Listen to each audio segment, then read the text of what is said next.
오늘 본문의 말씀은 드로아에서 사역을 마친 사도 바울이 적어도 오순절에는 예루살렘에 도착하기 위해서 그 발걸음을 서두르는 상황 속에서 전개된 이야기입니다.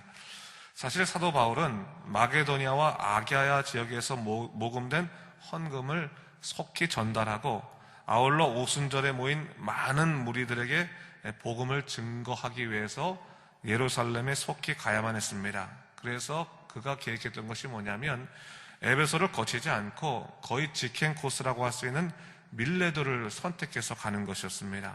근데 밀레도가 바울이 3년간 사역했던 에베소와는 그리 멀지 않았기 때문에 그는 밀레도에서 에베소 교회 장로들을 청하여 고별 선교를 통해서 이 에베소 교회를 향한 그 마음을 전달하고 있는 것을 볼 수가 있습니다.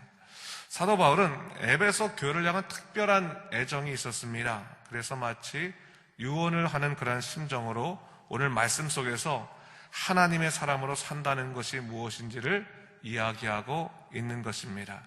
그가 모든 말을 마친 다음에 얼마나 가슴이 에어졌으면 오늘 본문 36절을 보니까 성경은 이렇게 말하고 있습니다.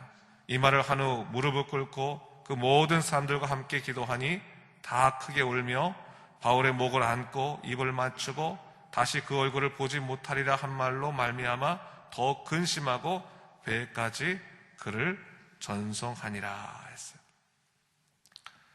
하나님의 섭리 가운데 만난 사람들이 이처럼 영적으로 사랑할 수 있다면 얼마나 좋겠습니까? 이건 얼마나 귀한 것인지 모릅니다. 사실 하나님의 사람들도 살아가다 보면 어려운 일 당할 수 있고 고통 당할 수 있습니다. 그럴 때 우리를 위해서 기도해 줄 수 있는 또 위로해 줄 수 있는 믿음의 형제들이 있으면 우리는 그 사람을 통해서 하나님의 위로를 경험하게 되는 것입니다. 서로가 서로를 위해서 무릎을 꿇고 기도해 주면서 하나님 사람으로 바로 서기를 격려하는 믿음의 공동체가 될 때 우리가 하나님 나라를 경험할 수 있는 것이죠. 교회가 하나님 나라를 경험하려면요 바로 이런 모습이 있어야 되는 겁니다. 교회 와서 우리가 서로의 흠들을 보고 흠을 이야기하기를 바쁜다면 우리가 하나님 나라를 경험할 수 없고 교회 가운데서 고통을 경험할 수밖에 없을 겁니다. 그러나 우리의 흠이 많고 고통이 많음에도 불구하고 이 교회 공동체 안에서 서로가 서로를 위로하고 격려해주고 이해해주고 용납해주게 된다면 거기서 우리는 하나님 나라의 큰 기쁨들을 하나씩 누릴 수 있겠죠. 이 사도 바울과 이 에베소 장로들이 그러한 영적인 관계에 놓여 있었다고 하는 것을 오늘 본문에서 얘기하고 있는 것입니다. 자, 오늘 본문을 보니까요, 이 에베소 장로들에게 사도 바울이 마지막 설교를 하면서 그들을 향한 이 마음을 전하고 있는데 그 첫 번째로 얘기한 것이 뭡니까?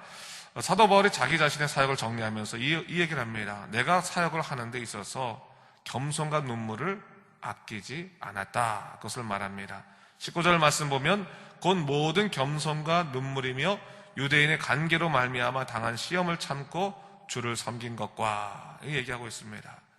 사도 바울이 에베소 사역을 할 때 영적으로 기쁜 일도 있었지만 복음을 방해하는 자들로 인해서 고통의 눈물을 흘리며 그것을 참아내야만 했던 때도 있었다. 그렇게 얘기하고 있어요. 여기서 겸손이라고 하고 있는데 겸손이란 말은 단순하게 자기 낮춤을 의미하는 말은 아닙니다. 이 겸손이란 말은 하나님의 영광을 위해서 모든 것을 감내내는 순종의 마음을 의미할 때 여기서 겸손이라는 단어로 사용할 수가 있겠습니다. 여러분, 주를 섬김에 있어서요 이와 같이 겸손과 눈물이 필요할 때가 있습니다. 하나님의 사람으로 살 때 사실 우리가 존경만 받고 살면 얼마나 좋겠습니까? 근데 주님의 제자로 살아갈 때 때때로 낮아져야 할 때도 있고 많은 눈물을 감수해야만 할 때도 있습니다. 오히려 나는 낮아지지만 나는 지금 고통스럽지만 하나님의 영광이 드러날 수 있다면 그것도 우리가 기꺼이 내가 낮아질 수 있겠다라고 하는 것, 그것이 어떻게 보면 겸손의 마음인지, 예수님께서 보여주신 그 겸손도 바로 그런 겸손 아니겠습니까? 하나님의 뜻을 위해서 육신이 되어서 이 땅에 오셔서 가장 낮은 자리까지 임하셔 살아가는 것, 그것이 바로 주님의 겸손이고 주님을 따라가는 삶이라고 하는 것이 바로 그런 겸손의 삶을 따라가는 것이라고 볼 수가 있습니다. 그러기에 여러분, 이 겸손과 눈물의 사역, 그 삶을 우리가 살아갈 수 있겠다고 하는 것은 결국 무엇을 의미하겠습니까? 우리 스스로가 우리 자신의 인생을 주장하지 아니하고 하나님께 내 인생을 맡겨드릴 수 있으면, 그 섭리를 인정하고 맡겨드릴 수 있으면 우린 그렇게 살아갈 수 있는 겁니다. 여러분, 사실 우리가 결심한다고 해서 겸손과 눈물의 인생을 살아갈 수 있겠습니까? 그 사역을 감당할 수 있겠습니까?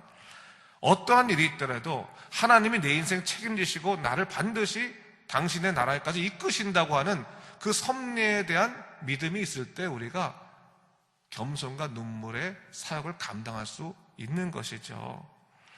오늘 본문에 보니까 사도 바울이 예루살렘에 가면 자기에게 큰 위기가 닥칠 것을 이미 알았습니다. 고통이 임할 것을 알고 있었습니다. 그럼에도 불구하고 사도 바울은 하나님을 신뢰하고 그 길을 의연하게 가고 있는 것을 볼 수가 있습니다. 어떻게 그럴 수 있을까? 우리를 높아지게 하는 것도, 우리를 낮아지게 하는 것도, 우리를 부하게 하는 것도, 우리를 가난하게 하는 것도 다 하나님이시라면 하나님께서 내 인생 붙잡으시고 인도하시는 것, 나는 그분을 의지하고 그분을 신뢰하는 것이 마땅히 믿음의 길이라는 것을 그가 알았기 때문에 그 섭리를 믿고 자기의 인생을 맡길 수 있었던 거죠. 그것이 바로 사도 바울의 믿음이었던 거죠. 근데 여러분, 사실 이 믿음이라는 것도 마찬가지입니다. 사실 믿음이라는 것이 내가 손바닥에 쥐고 있으면서 좌지우지할 수 있고 결심한다고 믿음 생기는 것이 아니잖아요. 하나님께서 감당하실 만한 믿음 주실 때, 그때 우리가 내 인생조차도 하나님께 맡길 수 있는 거거든요. 여러분, 혹시 기도하실 때 하나님께서 내 인생 인도해 주십시오, 저 주님께 내 인생 맡기겠습니다 라는 기도가 지금 나오고 계시다면 하나님께서 여러분들에게 그만한 믿음을 지금 허락하고 계시는 겁니다. 하나님이 함께 하신다는 증거로 알아도 되는 거예요. 상황이 안 풀린다고 그래서 고민할 게 아니라 이 어려운 상황 속에서도 하나님께서 나로 하여금 기도하게 하시고 하나님께 맡길 수 있도록 내 마음 이끄시고 있다면 성령께서 지금 여러분을 사랑하고 계시다는 것을 믿으시기 바랍니다. 그 믿음이 우리 안에 있어야 되는 겁니다. 자, 그런 의미에서 하나님을 믿는다고 하는 것은 뭡니까? 내 인생의 주도권, 내 인생의 키를 주님께 내어드리는 것이다. 그리고 하나님께서 모든 것을 이루실 것이라고 하는 것을 믿는 것이다 라고 하는 것을 얘기하고 있습니다. 오늘 24절 말씀을 제가 보겠습니다. 24절에 사도 바울이 말합니다. 내가 달려갈 길과 주 예수께 받은 사명, 곧 하나님의 은혜의 복음을 증언하는 일을 마치려 하면은 나의 생명보다 조금 더 귀한 것으로 여기지 아니하노라, 이 얘기하고 있습니다. 대단한 고백이죠. 하나님께서 내 인생 주관하신다고 생각하는 사람들은 사명에 의지해 살아가는 사람입니다. 그러나 내 인생을 내 것이라고 여기며 살아가는 사람은 생명을 의지하며 살아가는 사람입니다. 내 생명보다 사명을 더 귀한 것을 여길 수 있다고 하는 것은 하나님이 이루시는 것이 더 소중하다는 것을 사도 바울이 믿었기 때문에 내가 내 생명보다 더 귀한 것으로 이 사명을 여깁니다 라고 고백할 수 있는 것이죠. 하나님의 복음의 증언의 일을 마치려 할 때 나의 생명보다도 조금 더 귀한 것으로, 생명조차도 조금 더 귀한 것을 여기지 아니합니다라는 고백은 내 생명보다 귀하신 하나님의 놀라우신 역사, 하나님의 섭리, 하나님의 사명, 하나님의 일, 것을 말하는 것입니다. 오늘날 우리에게 이렇게 적용해서 말한다면 사도 바울은 이 복음 증언 전하는 사명을 얘기하는 것이고 우리들도 마찬가지입니다. 하나님의 영광 드러내는 것이 가장 중요한 것이고 그 영광 드러낼 때 우리는 인생에 있어서의 여러 가지 어려움들도 참아낼 수 있고 감내할 수 있는 힘을 갖게 된다라고 하는 것을 얘기하고 있는 것이죠. 자, 그러면서 사도 바울이 이제 마지막으로 세상을 잘 분별하고 살아갈 것을 이 에베소 장로들에게 권면하고 있는 것을 볼 수가 있습니다. 사실 이 세상은 거짓 위로와 건세가 넘쳐나는 곳이죠. 그래서 하나님께서 자기 피로 사신 교회를 지키시기 위해서 우리가 말씀으로 사는 것을 얼마나 중요한 것인 것을 다시 한번 이야기해주고 있습니다. 사도 바울이요, 에베소 장로들에게 이별을 고하면서 교회 감독자들이 어떻게 행해야 될 것인가를 얘기하고 있는데 그때 이 경각심을 주는 메시지가 뭐냐면 흉악한 이리에 관한 경고입니다. 그러니까 사도 바울은 자기가 떠난 다음에 이 흉악한 이리가 들어와서 양떼를 공격할 수 있음을 얘기하고 있는 것이고, 이 말은 뭡니까? 교회 내부에서도 얼마든지 일위를 만날 수 있음을 얘기하고 있는 겁니다. 여러분, 교회 내부에서 일위를 만날 수 있다고 하는 것의 가장 대표적인 것이 뭐냐면 복음이 복음되지 않고 복음이 사람의 위로가 되는 것, 그것이 여러분 굉장히 큰 위험이라는 것을 알아야 됩니다. 여러분, 분명히 우리는 복음 가운데서 위로를 경험할 수 있습니다. 그거 자체가 잘못된 것이 아닙니다. 근데 복음을 왜곡해서 사람을 위로하는 것으로만 복음을 변질시킨다면 그것은 흉악한 일위를 만난 것과도 다를 바가 없습니다. 복음이 정말로 우리에게 참 복음이 되기 위해서는 복음 순수하게 예수 그리스도께서 우리 위해서 죽으셨다고 하는 그 놀라운 십자가의 진리가 선포될 때 우리는 온전하게 하나님의 사람으로 바로 설 수 있음을 우리가 알아야 됩니다. 사도 바울이 바로 3년간 밤낮 쉬지 않고 눈물로 사람을 훈계했던 것이 바로 그 이유 때문에 그랬던 겁니다. 너희가 하나님의 복음 붙들고 살아야 된다라는 것을 얘기하고 있는 것이고, 32절 말씀 보니까 지금 내가 여러분을 주와 및 그의 은혜의 말씀에 부탁하노니 그 말씀이 여러분을 능히 든든히 세우사 거룩하게 하심을 입은 모든 자 가운데 기업이 있게 하시리라 하고 있어요. 여러분, 주의 말씀이 여러분을 세우십니다. 여러분, 하나님 항상 말씀 붙들고 사시고 그 말씀이 여러분들의 인생에 큰 길이 된다는 것을 믿으시고 십자가를 붙들고 살아가는 여러분 되시길 주님의 이름으로 축원합니다. 그것이 있어야 되는 거예요. 그럴 때 기업을 받는 자들이 될 수 있는 것입니다. 하나님 기업을 지키는 청지기적인 삶을 살아갈 수 있는 삶이 될 수 있는 겁니다. 말씀 갖고 싸워야 되는 겁니다. 다른 것과 싸우지 않고 말씀 갖고 싸워야 되는 것이고, 교회에서 설교를 듣거나 말씀 볼 때도 마찬가지입니다. 듣고 싶은 이야기를 듣는 것이 아니라 들어야 될 말씀을 듣는 것이 우리들의 몫입니다. 때로는 그것이 힘들다 하더라도 하나님이 나를 갖다가 변화시키려고 듣게 하신다면 무릎 꿇고 순종하며 들을 수 있고 또한 실천할 수 있는 것이 우리들의 변화를 일으킨다는 것을 우리가 잊지 말아야 하겠습니다. 자, 그럴 때 또 우리가 하나님의 사람으로 굳건히 살아갈 수 있는 것이고, 또 한 가지 더 말한다면 사도 바울이 35절에 이렇게 말하고 있죠. 범사에 여러분에게 모본을 보여준 바와 같이 수고하여 약한 사람들을 돕고 또 주 예수께서 친히 말씀하신 바 주는 것이 받는 것보다 복이 있다 하심을 기억하여야 할지니라 라고 얘기하고 있습니다. 자, 교회는 어떤 곳이 되어야 되는가? 약한 사람들을 돕는 자들이 넘쳐야 된다. 그리고 받으려 하지 말고 주는 삶이 익숙해져야 한다라고 하는 것을 얘기하고 있습니다. 여러분, 이 말씀을 잘 묵상해 보시면서 내가 정말 다른 사람들에게 도움을 주는 사람인가를 생각해 보시기 바랍니다. 자, 중요한 것은 오늘 이렇게 사도 바울이 에베소 장로들에 권면하고 난 다음에 아마도 에베소 장로들은 그 말씀들을 정말 하나님의 말씀을 여기고 가서 열심히 목회를 했던 것 같아요. 열심히 교회를 다스렸던 것 같습니다.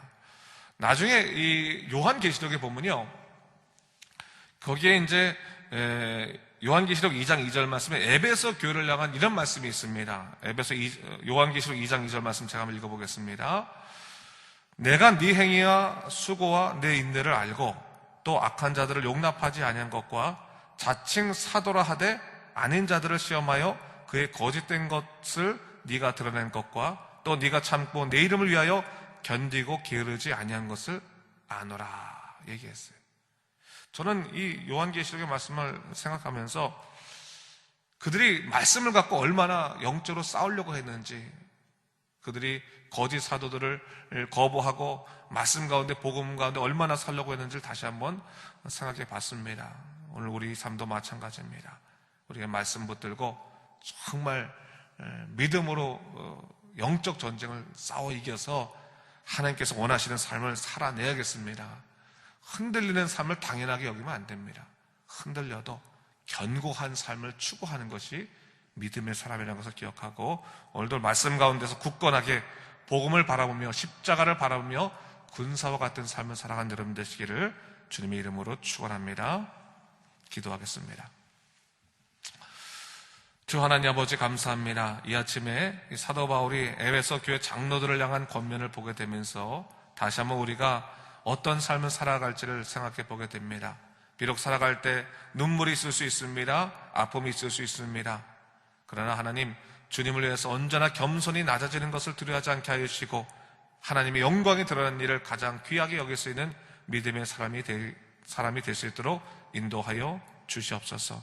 오늘도 하나님의 의를 드러내게 하시고 하나님께서 일하시는 그 귀한 역사를 바라볼 수 있도록 인도하여 주시옵소서. 감사드리며 이 모든 말씀 우리 주 예수 그리스도 이름으로 간절히 기도드립니다.